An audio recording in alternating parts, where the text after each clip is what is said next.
తెలుసా?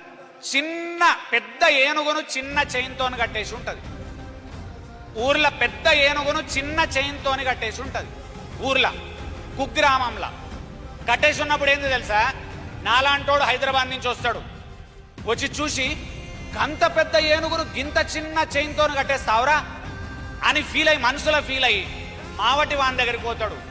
అనా గంత పెద్ద ఏనుగును గింత చిన్న చైన్తో కట్టేసినావు, పక్కకు పిల్లలు ఆడుకుంటారు కదా అన్న, అది తెంపుకుంటే వాళ్ళకి డేంజర్ కదా అన్న అంటాడు.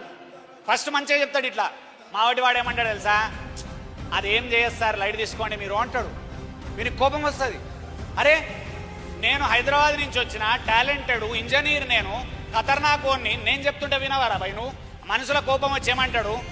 అది చిన్న చైను పెద్ద ఏనుగు ఇట్లా అంటే తెగుతుంది, ఇట్లా అంటే తెగుతుంది, తెగి పిల్లల మీదకి పోతే డేంజర్ అవుతుంది అని అంటే సెకండ్ టైం మళ్ళీ మావాడి వాడు అంటాడు అదేం చేయదు సార్, తెంపుకొస్తారు అంటాడు. మూడోసారి ఇంకా సీరియస్గా తిడతాడు వీడు. మూడోసారి మావాడి వాడు ఏమంటాడు తెలుసా? సార్ అది చైన్ తెంపుకోదు అని ఆగడు. అది చైన్ తెంపుకోదు, ఎందుకు తెంపుకోదు తెలుసా సార్ అని అడిగి ఆన్సర్ చెప్తాడు. చిన్నప్పుడు బేబీ ఎలిఫెంట్ను తీసుకొచ్చిన నేను, చిన్న పిల్ల ఏనుగున్నప్పుడు తెచ్చిన రోజు ఆ చిన్న చైన్తో కట్టేసిన. కట్టేయంగానే అరే నన్ను ఎక్కడి నుంచో తెచ్చి కట్టేసిండు వీడు అని అనుకోని ఏనుగు ఆగలేదు, తెంపుకునేటందుకు ట్రై చేసింది. ఎన్నిసార్లు ట్రై చేసింది? వందల వేల సార్లు ట్రై చేసింది, తెంపుకుందాం తెంపుకుందాం తెంపుకుందామని. చైను తెగకపోగా కాలుకు పెద్ద పుండైంది, గాయమై పుండైంది. మానేతందుకు నెల రోజులు పట్టింది. ఆ రోజు ఏనుగు మెంటల్లీ డిసైడ్ అయింది, ఈ చైను తెగదు. చిన్న ఏనుగు ఆ రోజు డిసైడ్ అయిన తర్వాత 5-10 ఏళ్ల తర్వాత పెద్దగైంది, కానీ మెంటల్లీ ఫిక్స్ అయింది, చైను తెగదు. ఇవాళ అదేంది? చైను తెగుతుందని చెప్పేటోడు లేడు ఏనుక్కు. అందుకని ఏనుక్కు చిన్న చైన్ ఉన్నా మనకు కనబడుతుంది తెంపుకోగలుగుతుంది అని, దానికి అర్థమైతలేదు తెంపుకోగలుగుతా అని.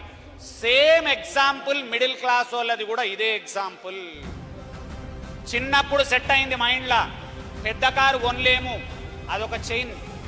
నేను ఐఏఎస్ ఆఫీసర్ కాలేను, ఇదొక చైన్. నేను ఒక 5 ఎకరాల భూమి కొనలేను, ఇదొక చైన్.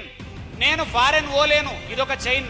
నేను ఇండియాలో ఇంతకుముందు చెప్పిండు సుధీర్, అద్భుతమైన స్పీచ్ చెప్పిండు, ఏదన్నా ఒక ప్రోడక్ట్ ఇన్నోవేషన్ చేసి కనిపెడతా. నేను నారాయణఖేడ్ నల్లవాగు సిరిగాపూర్ నుంచి వచ్చిన, కానీ నా పేరు ఇండియా వైడ్ మారుమోగాలి ఆ ప్రోడక్ట్తోని అని అనుకోకుండా నేను చెయ్యలేను అని అనుకోవడం ఒక చైన్. ఇట్లాంటి చైన్లు 100,000 ఉన్నాయి ఇక్కడ లోపల. దానివల్ల మనుషులు బాగుపడరు అన్నాడు. ఇది చైన్లు ఉండకపోగా రెండో తప్పు, మన మీదన్న వచ్చి సడన్గా ఇప్పుడు ఇట్లా మీటింగ్ వినగానే ఏమనిపిస్తుంది? నిజంగా మనం చేయగలుగుతామేమో అనిపించి ఫ్రెండ్స్ దగ్గరకు పోయి ఫ్యూచర్లో నేను ఏమన్నా కనిపెడతారా అని అనగానే పక్కోడు అంటాడు, ఏం కనిపెడతావురా, నువ్వేం కనిపెడతావురా అని అనగానే లేదు లేదు ఖచ్చితంగా కనిపెడతా అంటాడు. ఆయన మళ్ళా జోకేస్తాడు వాడు, మనమేం కనిపెట్టలేంరా. ఆల్రెడీ ఉన్న చైన్లకు వాడు ఇంకొక చైన్ వేస్తుండు చూడండి మీరు.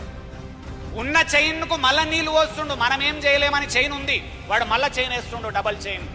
అందుకని మీకు యూట్యూబ్ నుంచి చూస్తున్న మిడిల్ క్లాస్ వాళ్ళందరికీ లోపల పడ్డ చైన్లను కట్ చేసుకోవాలి మనమే, వేరోడు కట్ చేయడు దాన్ని. అండ్ మీకు స్టూడెంట్స్కి చెప్తున్నా, నెగిటివ్ చైన్ ఎవడేసినా తీసుకోకండి, పాజిటివ్ ఇన్ఫర్మేషన్ చెప్తే తీసుకోండి, నెగిటివ్ చెప్తే తీసుకోకండి. చిన్న ఊర్లో పుట్టినవు, సో వాట్? మీ అమ్మ నాన్నల దగ్గర అన్నం పెట్టే స్తోమత కూడా లేదు, సో వాట్? నువ్వు చదువుకుంటున్నావు కష్టపడి గవర్నమెంట్ స్కూల్లో, సో వాట్? నీకు నడుచుకుంటూ పోయి స్కూల్కి పోతున్నావు రోజు, సో వాట్? డ్రెస్ చక్కగా లేదు నాకు, సో వాట్? భగవంతుడు అందరికీ సేమ్ పొటెన్షియల్ ఇచ్చిండు, కాకపోతే పరిస్థితులు డిఫరెంట్ పెట్టిండు, కానీ పొటెన్షియల్ సేమ్ పెట్టిండు లోపల. వాడుకున్నోడు ఖతర్నాక్ అవుతుండు, వాడనోడు బేకార్ అవుతుండు.